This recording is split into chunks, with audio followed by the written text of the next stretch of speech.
윤석열 대통령이 최근 연금개혁의 필요성을 언급했고 보건복지부가 정부 개혁안을 발표를 했습니다. 이기일 보건복지부 1차관 나오셨는데요. 자세한 연금개혁안 얘기 나눠보겠습니다. 차관님 안녕하세요. 네, 반갑습니다. 오랜만입니다. 예, 예전에 한번 제가 뵌 적이 있어가지고 그때는 감사합니다. 이제 실장님이셨는데 차관님이 되셨습니다. 자, 이제 연금개혁안 뭐 궁금한 국민들이 굉장히 일단 궁금해하는 게 많아요. 그래서 이제 제가 좀 질문을 드리자면은 작년 9월에는 24가지 안을 이제 국회에 넘겼는데 왜 이번에는 단일안이 나왔는지 그거에 대해서 궁금해하시는 국민들이 좀 많더라고요. 좀 설명 좀 해주시겠습니까? 예, 지난해 같은 경우는 저희가 여러 가지 안을 진짜 그 25개 종에 5,600페이지를 냈거든요. 국회 논의를 해주십사고 말씀을 드렸고요. 그 결과 국회에서도 이 공론을 열심히 하시고 또 마지막에는 뭐랄까요, 보험료도 한 13%로 올리자 지금 9%입니다. 그리고 대체율도 뭐 43이 됐다가 45에서 의견이 많이 있었었거든요. 그래서 이렇게 됐었는데 저희가 25년 지금 전 보게 되면 빨리 저 개혁을 해야 되겠다는 생각이 들어서 지금 안을 내게 된 것이고요. 사실은 이 단일화를 내는 것이 정말 힘들었습니다. 정말 고심 끝에 낸 것이고 또 우리가 2003년도에 단일안이 처음 나왔었거든요. 21년 만에 처음 단일안을 낸 건데요. 21년 만이면은 그동안 그 정부들은 단일화를 내기를 매우 어려웠다라고 해석을 할 수도 있겠네요. 5년 단위로 저희가 이렇게 추계를 하고 안을 냅니다. 그런데 2003년도, 8년도는 2003년도 냈었죠. 그리고 8년도 그때 13년도 같은 경우에는 그때는 이제 안이 없었고요. 그리고 2018년도 같은 경우에는 4개 안을 냈습니다. 4개를 냈고 지난해 같은 경우는 18개 안을 내가지고 있는데 저희가 고민을 해보니까 사실은 연금 개혁은 가장 빠를 수 좋거든요. 빨리 하려고 그러면 정부에서 일단 기준점이라도 제시를 해야 되겠다. 그래서 정부 차원에서 지금 발제를 한 것이 되겠습니다. 알겠습니다. 정말 힘들었습니다. 예, 힘들었다는 얘기 저도 좀 잘 느껴지고요. 이제 핵심 요약을 좀 해주시면 좋을 것 같아요. 그러니까 뭐 제가 지난주에 저희 금요일에 한번 토론도 이걸로 하고도 해서 사실 우리 청취자분들은 이해도가 있겠지만은 그래도 차관님께서 이제 핵심 좀 너무 길어지면 안 되고 그렇습니다. 또 핵심적으로 좀 설명해 주시죠. 크게 3가지인데요. 첫 번째 지속 가능해야 되겠다. 장기 지정성을 이제 안정성 제고인데요. 첫 번째는 보험료를 9%에서 13%로 올리고 대체율은 금년에 42%입니다. 그대로 두고요. 기금 수익률을 4.5에서 5.5로 1%로 올리게 돼 있고요. 또 하나가 그냥 자동 조정 장치라고 그래가지고 인구라든지 이런 게 있게 되면 자동으로 조정되는 장치가 있고요. 또 보험료 인상 속도 차등화가 있습니다. 청년 같은 경우를 위해서 지금 느리게 하는 방안. 또 가장 원하는 것이 지급보장 명문화거든요. 꼭 받게 해달라. 그리고 국민연금, 기초연금, 퇴직연금, 개인연금을 다 증적으로 하겠다는 얘기인데 이 중에 하나만 말씀드리면 기초연금에 있어가지고 27년까지는 저희가 지금 30만 5천 원이 한 달 드리는 겁니다. 40만 원을 올리겠다는 겁니다. 그런 것이 여기 내용에 들어 있습니다. 그렇군요.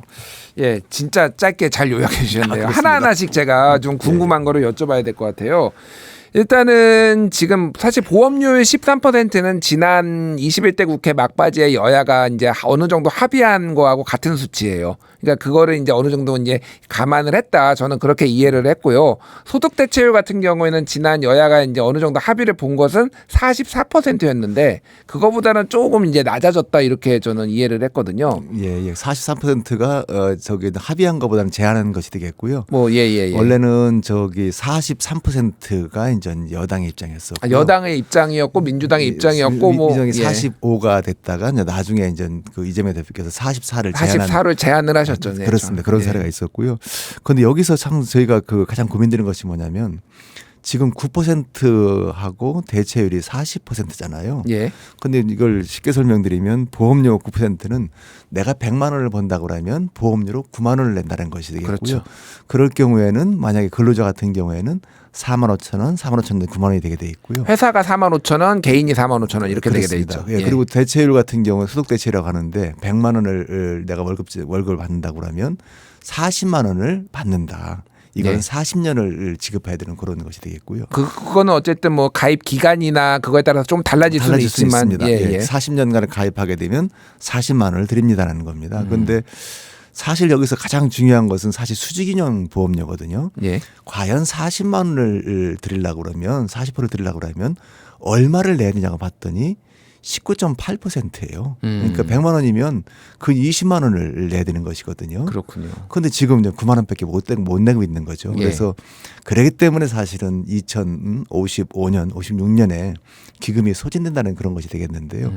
그래서 지난번에 21대 마지막에 이렇게 된 것처럼 다 동의한 것은 뭐냐면 보험료를 지금 9%에서 13% 4% 올리는 거에 대해서는 이 동의가 됐었던 거고요. 또 하나는 이게 이 소득 대체율이 지금 42인데 그때 뭐 50을 주자 또 뭐 40을 주자 뭐 43 나와 있었잖아요. 예. 그러니까 저희가 이번에 제안했던 거는 뭐냐면 지금 현재의 대체율이 42%입니다. 예. 이게 원래 이제 시간이 더 지나면 40%까지 되기로 되어 있죠. 2007년도에 개혁을 해서 그때 한 해에 이제 60에서 50에서 되게 돼 있고 10년 동안에 0.5% 늘게 돼 있었거든요. 20년 동안요. 예. 그래서 금년에 42%가 돼 있고 내년에 41.5, 41, 40 뭐 이렇게 돼 가지고 28년도에는 40%가 되는 겁니다. 그렇지만 그런 로드맵을 계속 따라갈 수도 있지만 사실은 국민들의 여러 가지 소득 보장하는 측면에서 일단 금년도 수치인 42%는 머무르자.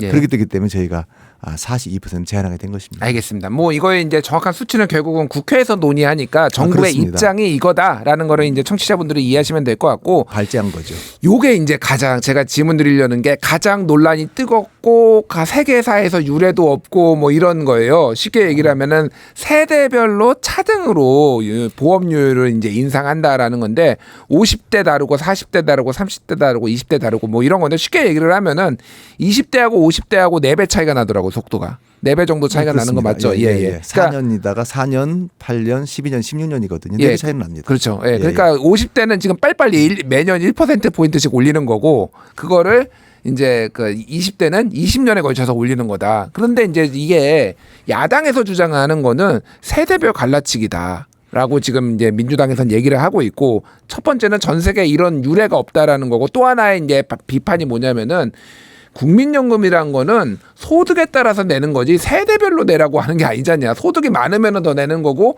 20대에서도 소득 30대에서도 소득 많은 사람도 더 내야 되는 거고 그리고 뭐 50대라도 소득 없으면 덜 내야 되는 건데 보험료를 이렇게 차등하는 게 맞냐 이런 이제 반론들 비판들이 있어요. 여러 가지 의견이 많이 있죠. 예. 근데 사실 참 이건 우리가 그 제도의 연역을 봐야 될 것 같아요.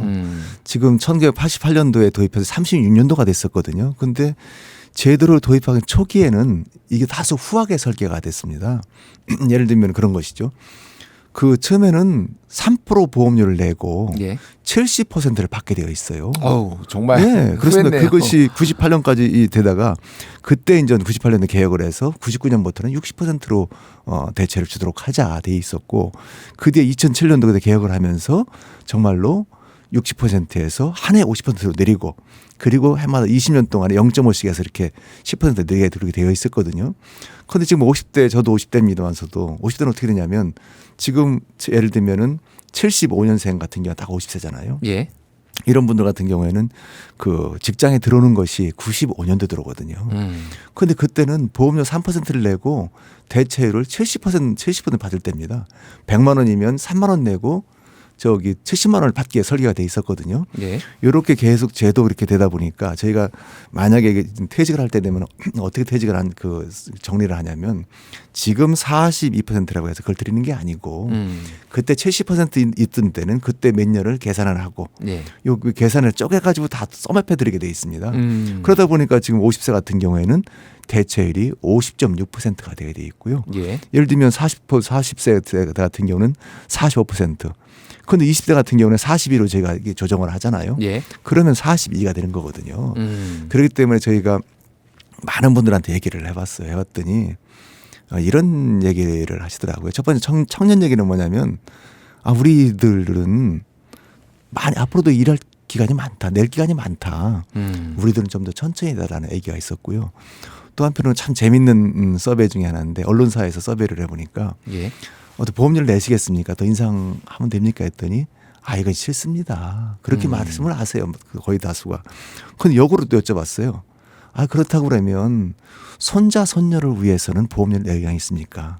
그때 좀 어려워집니다 했더니 70% 정도가 그건 기꺼이 내겠습니다라는 말씀을 주셨습니다. 그렇기 예. 때문에 저희는 사실은 이것을 뭐 세대 간에 여러 가지 뭐 나누는 그런 게 아니고 되려 세대 간에 연대가 되는 배려되는 그런 제도라고 볼 수 있다고 저는 그렇게 생각하고 있습니다. 국민들이 좀 헷갈려하는 게 지금 75년생까지는 50대로 해가지고 이제 매년 1%포인트씩 오르잖아요. 그런데 뭐 예를 들면 76년, 77년도 50대가 되면은 그렇게 빨리 오르는 건가요? 아니면 그 나이는 고정인 건가요? 그러니까 그건 고정입니다. 나이는 그때 고정이요. 이제 예. 개혁 시점에 물론 개혁이란 자체도 우리 국회에서 논의를 해주셔야 되거든요. 예. 언제 개혁을 할지, 언제 도입을 할지를 해주셔야 되는데 그때 할 때의 나이가 50대면은 매년 1%씩인데 1%는 물론 하게 되면 반반 0.5%가 되는 것이죠.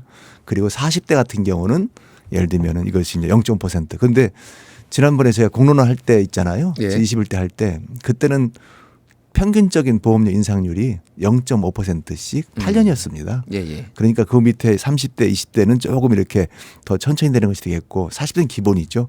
50대가 좀 빨리 내는데 이런 분들은 그 옛날부터 이렇게 보게 되면 그 대체율이 역사에 예. 따라서 후하게 설계된 기사이기 때문에 이제는 우리 젊은 이에게도 그런 뭐랄까 그런 배려가 필요하지 않나.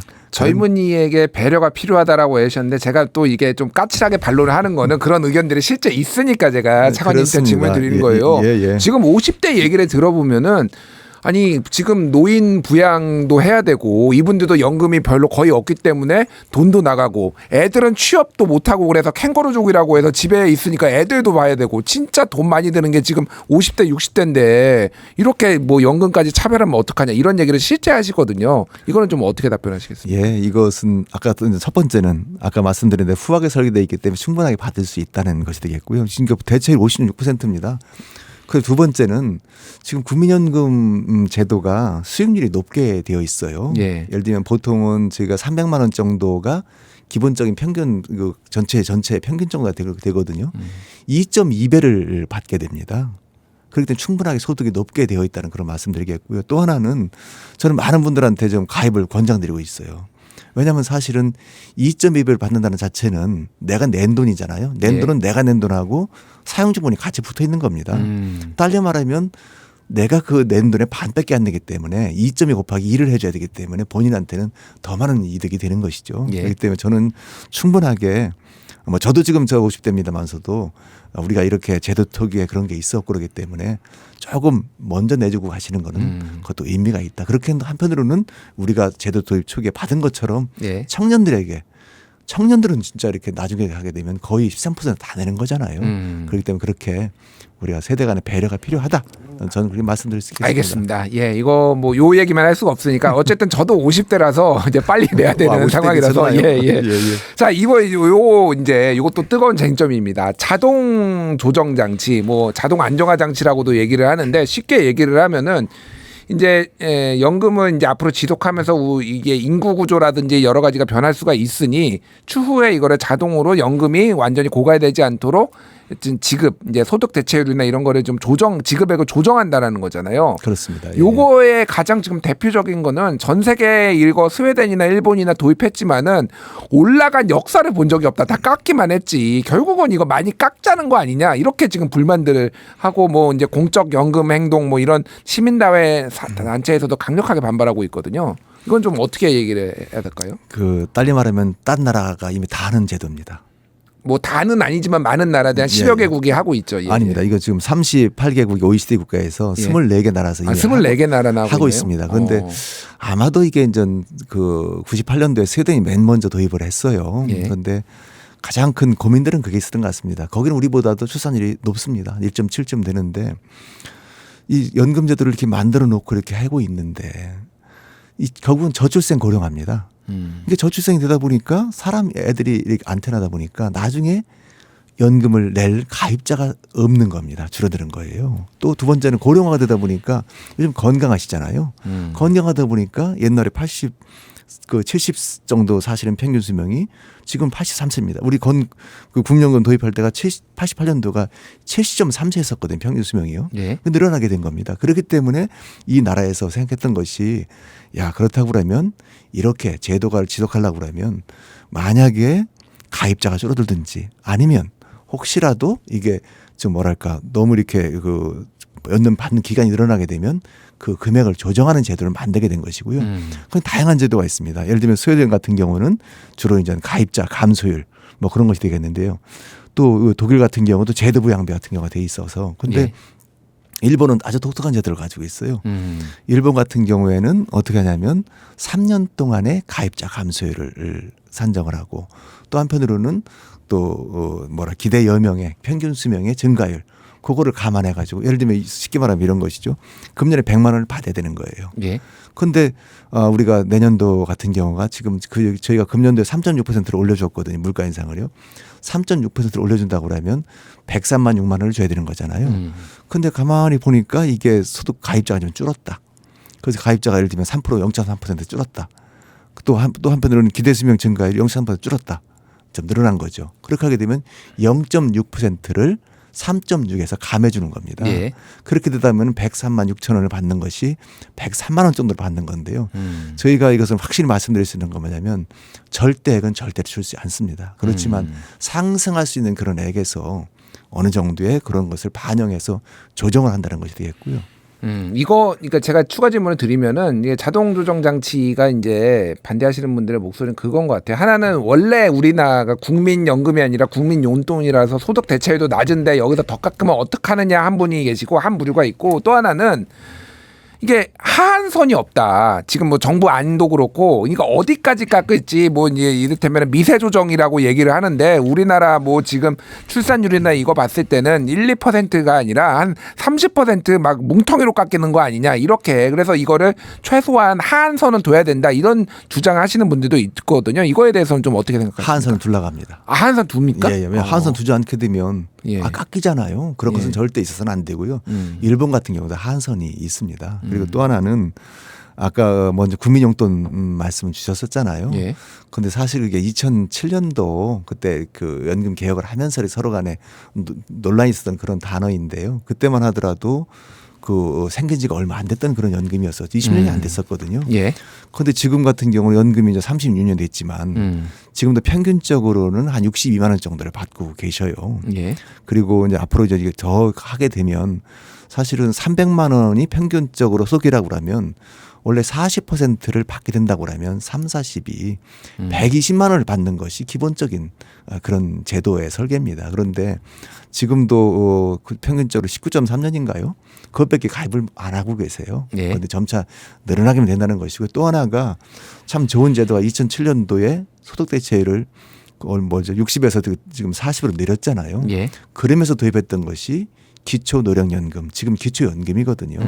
그 처음에는 8만 원 시작해가지고 지금 같은 경우에는 33만 5천 원이 됐습니다. 그리고 이 자체가 저희가 27년도까지는 우리 공약사항이거든 하거든요. 40만 원까지 올리겠다는데 이번에 저희가 여러 가지로 이제 대통령께도 보고를 드렸는데 그런 말씀도 하시더라고요. 그렇지 그때까지 하는 것도 좋다. 그렇지만 어려운 분들에 대해서는 한 해 빨리 드려라. 그래서 저희가 26년도 그때는 뭐 예를 들면 기준 중에서도 그 밑에 있는 분들이 있습니다. 그게 예. 한 500만 명이 넘거든요. 그런 분들에 대해서는 어르신들에 대해서는 40만 원을 알겠습니다. 먼저 드리는 방안도 저희가 논의하고 있습니다. 기초연금 얘기가 이미 나왔으니까 예. 조금 이제 구조개혁 얘기도 말씀을 좀 여쭤볼게요. 그러니까 사실 이제 정부가 이거 모수개혁 이제 숫자 가지고 하는 거 21대 국회에서 한 것에 대해서 거부를 하면서 사실상 거부를 하면서 구조개혁도 같이 논의를 해야 된다라고 하는데 이게 일반적으로 연금에 대해서 이제 이해를 하시는 분은 구조개혁이라고 하면은 이렇게 말씀하신 대로 뭐 세대별로 이렇게 차등으로 올리는 것도 그런 것도 있지만 일반적으로는 나머지 연금하고 어떻게 통폐합을 할 것이냐 어떻게 운용을 할 것이냐 이런 거가 조금 구조개혁이 아니냐라고 생각을 했는데 그 내용이 지금 빠져 있거든요. 그러니까 기초연금을 올리는 거는 이거를 구조개혁이라고 하기는 좀 어렵지 않냐. 그래서 다른 연금과의 관계 예를 들면 그리고 이게 기초연금 같은 경우에는 70%만 주잖아요. 하위 70% 지금. 예, 그러니까 그러니까 국민연금을 받게 되면 오히려 기초연금을 못 받으니까 그 경계선에 있는 분들은 이를테면 뭐 다른 방식으로 좀 이렇게 회피를 한다든지 막 이런 일도 발생한다는 언론 보도가 있었거든요. 그래서 그런 충돌하는 문제나 이런 것들을 좀 어떻게 해결하려는지 좀 궁금합니다. 예, 그냥 그 여러 가지 의견이 많이 있으십니다. 그런데 저희가 사실 지난 해에 그 재정 운영 종합계획을 만들어서 발표를 했었거든요. 그런 데는 그런 계획이 다 있습니다. 국민연금과의 기초연금과의 그 관계 또 한편으로는 여러 가지 있었는데 사실 이번에는 저희가 이번에 핀셋으로 정반을 내는 거잖아요. 그래서 예. 진짜로 꼭 해야 될 거, 빨리 해야 될 거를 저희가 추려서 낸 것이고요. 그렇기 때문에 그렇지만 여기에도 구조계획 없는 건 아닙니다. 예를 들면 여기에서 국민연금이 그 우리가 보험료율 소득세 이걸 못 쓰라고 하잖아요. 예. 이런 거 말고도 여기에도 자동조정장치 같은 경우도 사실은 이것이 구조개혁 중에 하나가 되겠고요. 또 하나는 뭐냐면 국민 기초 퇴직 개인연금 간의 다층적인 그런 체계거든요. 왜냐하면 우리가 국민 가지고 그거 다 하는 게 아니잖아요. 예. 그랬을 때 예를 들면 기초연금 같은 경우에는 40만 원을 드리겠다. 그리고 또 한편으로는 먼저 이렇게 좀 어려운 분들을 먼저 드리겠다는 것이 되겠고요. 또 하나는 퇴직연금이 있습니다. 지금도 한 380조가 쌓여 있어요. 예. 그런데 이것을 거의 대부분이 다 찾아갔어요. 왜냐하면 10% 정도 연금을 받고 나머지는 중도에 찾아갔어요. 그 이유는 뭐냐면 전세를 들어간다라든지 아니면 아이들 결혼식 때 많이 찾아가세요. 예. 근데 그런 거를 연금한다라든지가 되겠고요. 또 하나는 지금도 개인연금을 많이 들고 계시거든요. 개인연금 같은 경우도 이거를 가입을 강제할 수는 없습니다. 개인이 하는 거잖아요. 그렇지만 개인연금을 드시게 되면 세제 혜택을 드립니다. 예. 그런 식으로 만들어 가지고 다층적인 우리 소득을 강화하는 그게 사실은 구조개혁의 핵심입니다. 예, 알겠습니다. 예, 시간이 거의 다 돼서 근데 요거는 저희가 질문을 안 드릴 수가 있어요. 사실 이제 보건복지부 1차관님은 이제 복지를 담당하고 2차관님이 이제 의료를 보통 담당을 하는데 지금 1차관님이 오셨는데 저희가 의료 문제, 응급실 상황 문제를 여쭤보지 않을 수가 없는 게 모든 국민이 사실은 이거에 관심이 있으니까 그러니까 뭐 여러 언론 보도도 그렇고 지금 오늘 제가 앞에서도 보도드린 게 응급실이 지금 굉장히 위험하다. 그리고 실제 환자들이 응급실 뺑뺑이 뭐 이런 상황 때문에 사망하고 있다라는 건데 지금 안심해도 되는 건지 좀 복지부의 입장을 좀 마지막으로 듣고 싶습니다. 예, 저도 앞전 방송을 들었습니다. 예, 듣고 예. 했었는데요. 사실 응급실이 보게 되면 저 의료진들이 한 20% 이상 빠져 있기 때문에 사실 어려운 것은 사실입니다. 그래서 어려움은 있지만 지금 이렇게 그것이 너무 그렇게 힘들거나 그런 것은 조금 좀 지켜봐야 될 것 같고요. 다만 예. 가장 확실한 거는 뭐냐면 우리 정부에서 최선을 다해서 국민들이 정말 잘 할 수 있도록 하는 건데요. 저는 그렇게 생각합니다. 저도 코로나를 오래 했잖아요. 예. 그런데 가장 중요한 것은 우리나 의료계나 또 다른 뭐 모든 분들이 국민의 생명과 환자를 보호하는 것이 가장 큰 임무거든요. 그에 따라서 저희도 의료계를 여러 가지를 다시 설득도 하고 같이 함께 하기도 하고 해서 정말로 응급실이라든지 다른 필수 의료가 꼭 지킬 수 있도록 최대한의 노력을 다하겠다는 말씀을 드리고 싶습니다. 예, 알겠습니다. 오늘 말씀 여기까지 듣겠습니다. 지금까지 이기일 보건복지부 제1차관이었습니다. 감사합니다. 네, 감사합니다.